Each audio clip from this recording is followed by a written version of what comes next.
नमस्कार मित्रांनो, आज आपण मुतखडा, किडनी स्टोन या विषयावर बोलणार आहोत.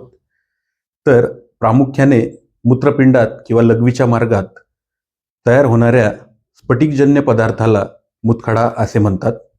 यामध्ये लघवीत न विरघळलेले स्फटिकजन्य पदार्थ एका ठिकाणी जमा होऊन मुतखडा तयार होतो.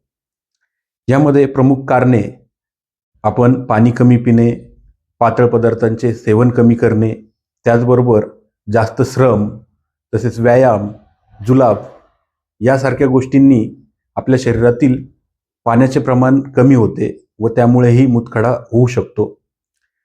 मुतखड्यामध्ये प्रामुख्याने ओटीपोटात, पाठीत वेदना होतात.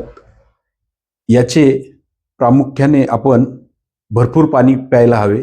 त्याचबरोबर फळे जसे की पाण्याने समृद्ध असलेली फळे, टरबूज, पपई याचे सेवन केल्यास मुतखडा आपल्याला टाळता येऊ शकतो.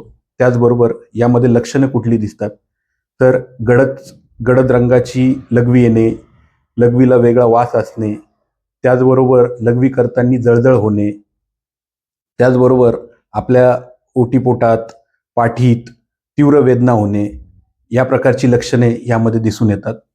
आपणास अशी काही लक्षणे दिसल्यास आपण आपल्या डॉक्टरच्या सल्ल्याने योग्य त्या तपासण्या करून या आजारापासून लवकरात लवकर सुटका करून घेऊ शकतात.